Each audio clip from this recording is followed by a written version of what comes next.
अभी लाने की क्या जरूरत है? 4 साल में मैं कम से कम 41 बार बोला हूं कि ये होगा, चुनाव के पहले होगा। पक्ष के नेता है, सब कह रहे हैं कि ये ठीक चुनाव के पहले नोटिफिकेशन लेके आए हैं। सारे विपक्षी दल ये झूठ की राजनीति कर रहे हैं। विपक्ष तुष्टीकरण की राजनीति कर एपीसमेंट की पॉलिटिक्स कर वोट बैंक को कंसोलिडेट करना चाहते हैं। कि अगर सीएए के तहत वो लोग नहीं आते तो वो कहां जाएंगे, क्या होगा उनका? नहीं, उनकी व्यवस्था होगी ना। बीजेपी एक नया वोट बैंक बना रही है अपने लिए। देखिए, विपक्ष को और कोई काम नहीं। उन्होंने तो सर्जिकल स्ट्राइक और एयर स्ट्राइक को भी बताया कि आपका पॉलिटिकल फायदा है। जब भारत एक था तब हमारे ही थे, हमारे ही भाई है, हमारी ही बहन है। ये में किसी की नागरिकता लेने का प्रावधान ही नहीं। ये शरणार्थी के रूप में आपको स्वीकृति ये कानून दे रहा है। इसका कोई क्रिमिनल केस आप पर होगा नहीं। सीए के लिए अभी लाने की क्या जरूरत थी? सारे जो विपक्ष के नेता है, सब कह रहे हैं कि ये ठीक चुनाव के पहले नोटिफिकेशन लेके आए हैं। पहली बात तो सीए की जरूरत क्या थी और इसकी नोटिफिकेशन चुनाव के 2 या 3 महीने पहले? देखिए, मैं पहले टाइमिंग की बात करता हूँ जी। सारे विपक्षी दल, ओवैसी हो, राहुल गांधी जी हो, या अरविंद केजरीवाल हो, या ममता जी हो, ये झूठ की राजनीति कर रहे हैं। इसलिए टाइमिंग का महत्व नहीं है। भारतीय जनता पार्टी ने 2019 में अपने घोषणा पत्र में कहा है कि हम सीएए लेकर आएंगे और पाकिस्तान, अफगानिस्तान और बांग्लादेश के जो शरणार्थी है उनको नागरिकता देंगे। तो भारतीय जनता पार्टी का एजेंडा बहुत स्पष्ट है और वो एजेंडे के आधार पर हमें बहुमत मिला है। 2019 में ही ये बिल संसद के दोनों सदनों ने पार कर दिया। उसके बाद कोविड के कारण थोड़ा लेट हुआ। अब टाइमिंग का क्या महत्व है? सरकार ने अपनी विल चुने जाने से पहले अभिव्यक्त कर दी है। चुनने के बाद फर्स्ट प्रायोरिटी में पहले ही साल में दोनों सदनों से इस कानून को मान्यता मिल गई है। रूल्स फॉर्मेलिटी है। अब टाइमिंग का या पॉलिटिकल गेन या लॉस का सवाल नहीं है। अब विपक्ष तुष्टीकरण की राजनीति कर एपीसमेंट की पॉलिटिक्स कर वोट बैंक को कंसोलिडेट करना चाहता है। मैं उनको विनती करना चाहता हूं कि आप एक्सपोज हो चुके हो, ये मत करिए। पूरे देश की जनता जानती है कि सीएए इस देश का कानून है और ये 4 साल में मैं कम से कम 41 बार बोला हूं कि ये होगा, चुनाव के पहले होगा। अब क्या मतलब है टाइमिंग का सवाल करने का? तो इतने साल तो हुआ नहीं ना, 2019 के बाद अब हुआ है। स्मिता जी, मुझे एक बात बताइए, wheel of legislator, wheel of government bill से प्रकट होता है या रूल से प्रकट होता है? ऑब्वियसली बिल से। रूल व्यवस्था करता है, जो करने में पहले कोविड के कारण और बाकी सारे पॉलिटिकल इश्यूज के कारण लेट हुआ। मगर कब से नागरिकता मिलेगी? तो 2014 के पहले से। वो थंब रूल वहीं का वहीं है। आज क्या फर्क पड़ गया है बताइए? कोई फर्क नहीं पड़ा है। भारतीय जनता पार्टी को के लिए ये पॉलिटिकल गेन का मुद्दा नहीं है। भारतीय जनता पार्टी के लिए, हमारे नेता नरेंद्र मोदी जी के लिए अफगानिस्तान, पाकिस्तान और बांग्लादेश से आए हुए करोड़ों शरणार्थियों को उनका अधिकार देने का मुद्दा है, उनकी वेदना से मुक्ति दिलाने का मुद्दा है और उनकी 3 पीढ़ी को न्याय देने का मुद्दा है, जो कांग्रेस पार्टी ने कभी नहीं दिया। आप कह रहे हैं करोड़ों लोग यहाँ आएंगे, लेकिन ये पॉलिटिकल नहीं है, मतलब आपको कोई पॉलिटिकल फायदा नहीं होगा। लेकिन जो विपक्ष है वो कहती है कि आप एक नया वोट बैंक बना रहे हैं, बीजेपी एक नया वोट बैंक बना रही है अपने लिए। देखिए, विपक्ष को और कोई काम नहीं। उन्होंने तो सर्जिकल स्ट्राइक और एयर स्ट्राइक को भी बताया कि आपका पॉलिटिकल फायदा है। तो क्या हम टेररिज्म पर कदम न उठाए? इन्होंने 370 को भी बताया कि ये आपके पॉलिटिकल फायदे के लिए कर रहे हैं। हम 1950 से कह रहे हैं कि हम 370 को हटाएंगे। उनका हिस्ट्री है, जो बोलते हैं वो करते नहीं है। मोदी जी का हिस्ट्री है, जो भारतीय जनता पार्टी ने कहा है, नरेंद्र मोदी ने कहा है, वो पत्थर की लकीर है। मोदी की हर गारंटी पूरी होनी है। 2019 में आपने एएनआई को इंटरव्यू में कहा था कि जो हिंसा हुई थी उस वक्त सीए के कारण जो हिंसा हुई थी, उस वक्त आपने कहा था एक डिसइंफॉर्मेशन कैंपेन है और वो आप दूर नहीं कर पाए उस डिसइंफॉर्मेशन को, मिस इन्फॉर्मेशन, डिसइंफॉर्मेशन जो भी। इस बार क्या पार्टी जो है या सरकार जो है उसको अलग कर पाई है? स्मिता जी, दरमियान में मैंने कहा 41 टाइम, 41 बार अलग अलग मंचों से इसके बारे में मैंने डिटेल बात करी है कि इस देश के अल्पसंख्यक माइनॉरिटीज या तो किसी और व्यक्ति को डरने की जरूरत नहीं है, क्योंकि सीए में किसी की नागरिकता लेने का प्रावधान ही नहीं है। सीए सिर्फ और सिर्फ 3 देश, अफगानिस्तान, पाकिस्तान और बांग्लादेश से हिंदू, सिख, बौद्ध, क्रिश्चियन और पारसी, जो जैन और पारसी शरणार्थी आए हैं, इनको उनका अधिकार देने का कानून है, नागरिकता देने का कानून है, जिससे इनके जीवन की वेदनाओं को हम कम कर पाए। मैं बाकी रिलीजन्स के बारे में बाद में आती हूँ, पहले मुसलमान समुदाय के बारे में बात करते हैं, क्योंकि चाहे ओवैसी साहब हों, चाहे ममता बनर्जी हों, और फिर बहुत से विदेशी मीडिया जो है वो भी कह रही है it's an anti Muslim law, because आप मुसलमानों को नहीं शामिल कर रहे हैं, तो वो क्राइटेरिया ही है कि मुसलमान नहीं होने चाहिए। ऐसा नहीं है, आप इस लॉ को आइसोलेशन में नहीं दे सकते। इस देश का एक इतिहास है। 15 अगस्त 1947 को देश का विभाजन हो गया, देश 3 हिस्सों में बंट गया, वो बैकग्राउंड है। भारतीय जनसंघ, भारतीय जनता पार्टी हमेशा विभाजन का विरोध किया, हम कभी सहमत नहीं थे। इस देश का विभाजन धर्म के आधार पर होना ही नहीं चाहिए था, मगर उस वक्त किया गया। जब धर्म के आधार पर आप विभाजन करते हो और वहां जो अल्पसंख्यक है उन लोगों पर ढेर सारे अत्याचार हो, धर्म परिवर्तन कराए जाए, इनकी महिलाओं को अपमानित किया जाए, वो माँ बहन बेटी के लिए वो शरण में आए भारत की, तो क्या उसको यहाँ नागरिकता का अधिकार नहीं है? और स्वयं कांग्रेस के नेताओं ने आजादी के वक्त सैकड़ों भाषणों में कहा है कि अभी मारकाट चल रही है, अभी जहां है वहां रह जाइए, बाद में जब कभी भी भारत में आएंगे आपका स्वागत है। परंतु बाद में इलेक्टोरल पॉलिटिक्स चालू हुई, वोट बैंक की राजनीति चालू हुई, अपीसमेंट के कारण वो वादा कांग्रेस पार्टी ने कभी पूरा नहीं किया, जो आज नरेंद्र मोदी पूरा कर रहे हैं।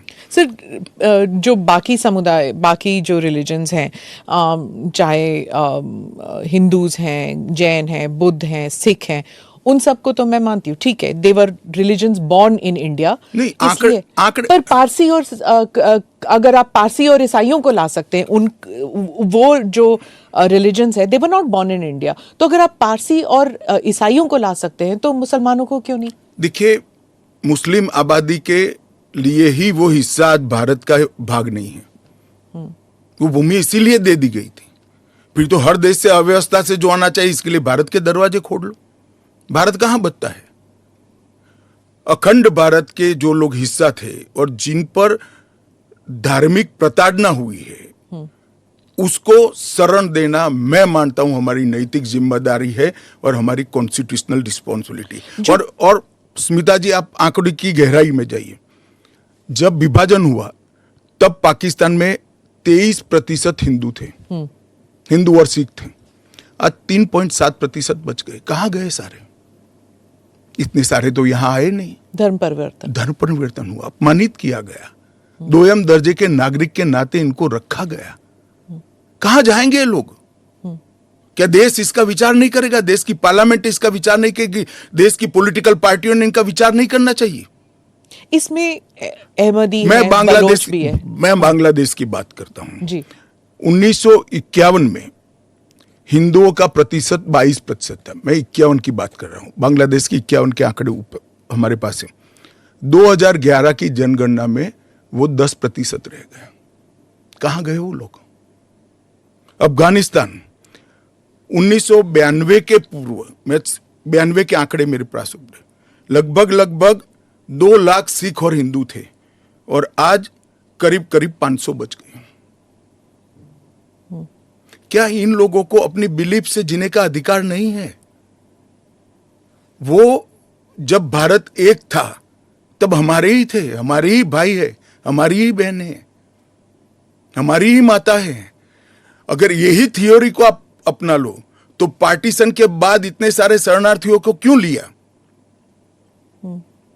उसका भी तर्क नहीं है फिर तो वही मैं पूछूंगी कि आपने कहा कि धर्म के आधार पर दूसरा मुल्क बना, पर वहां पर शिया और अहमदी, बलोच, ये भी तो प्रताड़ित है वहां पर। देखिए, वो प्रताड़ना आंकड़ों के आधार पर इतनी सिद्ध नहीं की जाती और पूरी दुनिया में ये सारा ब्लॉक मुस्लिम ब्लॉक माना जाता है। आप मेरी बात समझ कर चलिए। और शिया अहमदिया वो तो छोड़िए, मुसलमान को भी अधिकार है यहाँ एप्लीकेशन करने का। हमारे संविधान ने रास्ता खोला है, वो एप्लीकेशन कर रेफ्यूजी के तौर पर ना रेफ्यूजी के तौर पर नहीं, नागरिकता लेने के लिए अप्लाई कर सकते हैं। भारत सरकार इनकी भारत की सुरक्षा और भारत की बाकी सारी चीजों को देखते हुए उसका निर्णय करेगी। अच्छा, तो एक रास्ता किसी के लिए बंद नहीं है। अच्छा। ये स्पेशल एक्ट इसलिए बनाया है कि ये किसी भी वैध डॉक्यूमेंट के बगैर शरण में आए हैं, बॉर्डर क्रॉस कर आ गए हैं। तो अब आपने पोर्टल भी खोल दिया है, उसमें वो सारे डिटेल्स करेंगे। वो पोर्टल सुरक्षित है और अगर किसी के पास दस्तावेज नहीं है तो क्या अब वो ना नागरिक है, ना माइग्रेंट है, ना रेफ्यूजी है, क्या बन जाते हैं? देखिए, मैं आपको बताता हूं, जिनके पास दस्तावेज नहीं है इसका रास्ता हम बाद में ढूंढेंगे, परंतु जिनके पास दस्तावेज है वो मेरे एक रफ अंदाज से 85% से ज्यादा है। और कितनी देर लगेगी, क्योंकि उन्हें एक ओथ भी लेना पड़ेगा? हमने कोई समय मर्यादा नहीं रखी है। अच्छा, आराम से सब लोग एप्लीकेशन करें। मैं सबको अपील करता हूं, आप आराम से करिए। ये एप्लीकेशन देश की सभी भाषाओं में है। आपकी भाषा में आप डाउनलोड कर सकते हो, एप्लीकेशन कर सकते हो, और आपकी समय की अनुकूलता से भारत सरकार आपको इंटरव्यू के लिए बुलाएगी और डॉक्यूमेंट की ऑडिट के लिए बुलाएगी। और वो फेस टू फेस इंटरव्यू होगा या फिर फेस टू फेस होगा? Face to face. Original document लेकर आना पड़ेगा। और अगर वो सेकंड जनरेशन रेफ्यूजीज है, मतलब अगर उनके बच्चे हो गए हिंदुस्तान में, 15 अगस्त 1947 से लेकर 31 दिसंबर 2014 तक जो भी आए हैं वो और उनके बच्चों का भारत में स्वागत है। ठीक, मैं आपके आलोचक के जो कमेंट्स हैं उनको पढ़ती हूँ और आप बताइए। जो दिल्ली के चीफ मिनिस्टर हैं वो कहते हैं, वो सवाल उठा रहे हैं। उन्होंने कहा कि ये जो अंधाधुंध लोग आएंगे, बीजेपी उन्हें नागरिकता देगी, उससे थेफ्ट, रॉबरीज, रेप बढ़ जाएगा। दिल्ली के मुख्यमंत्री अपने भ्रष्टाचार के उजागर होने से अपना आपा खो बैठे हैं। उनको मालूम नहीं है कि ये सारे लोग आ चुके हैं, आज भारत में ही रह रहे हैं। सिर्फ इनको अधिकार नहीं मिला है, वो अधिकार देने की बात है। 2014 तक जो आ गए इनको नागरिकता देनी है। और इतनी ही चिंता है तो वो क्यों बांग्लादेशी घुसपैठियों की बात नहीं करते हैं, रोहिंग्यास का विरोध क्यों नहीं करते हैं? क्योंकि वो वोट बैंक की पॉलिटिक्स कर रहे हैं। दिल्ली के चुनाव उनके लिए लोहे के चने चबाने जैसे हैं, इसलिए वोट बैंक की पॉलिटिक्स कर रहे हैं। नौकरी का कहां सवाल है, वो ऑलरेडी यहां है। और बांग्लादेशी नौकरी का अधिकार नहीं मार रहे हैं क्या? रोहिंग्यास नहीं मार रहे हैं? इनके लिए तो आप कभी नहीं बोले भाई। सिर्फ जो हिंदू शरणार्थी आए हैं, जो बौद्ध शरणार्थी आए, जो जैन, पारसी और क्रिश्चियन शरणार्थी, इसी का विरोध कर रहे हैं। वो यही कह रहे हैं कि आप अपने नागरिकों को नौकरी नहीं दे पा रहे हैं और इनको आप स्मिता जी वो पार्टीशन के बैकग्राउंड को भूल गई हैं। शायद उनको जो निराश्रित आए थे, जो रेफ्यूजीज आए थे, इनके परिवार के साथ एक चाय पीनी चाहिए। अरबों खरबों रुपए की संपत्ति छोड़कर रेफ्यूजी बनकर यहां आए थे, दिल्ली के बाजार में सब्जियों की दुकान लगाई थी। मोदी जी ने विभाजन की विभीषिका का दिन मनाकर उसको हिस्ट्री का हिस्सा बनाया है। इन लोगों के मन में संवेदना नहीं है, वो समझते नहीं है वहां धर्म के आधार पर इनके परिवार की महिलाओं का गौरव छीना जाए, अपमानित किया जाए, क्या करेंगे वो? इनकी वेदना हम भी नहीं सुनेंगे। 50 में आ गए, 60 में आ गए, 70 में आ गए, 80 में आ गए, आज भी नागरिकता नहीं है। बच्चों को अस्पताल में दाखला नहीं मिलता है, ढंग की नौकरी नहीं मिलती है, छुट भैया नौकरी करते हैं, अपने नाम से प्रॉपर्टी नहीं ले सकते हैं, मतदान नहीं कर सकते हैं। क्यों? क्या गुनाह है उनका? विभाजन का फैसला उन्होंने नहीं किया था, कांग्रेस पार्टी ने किया था।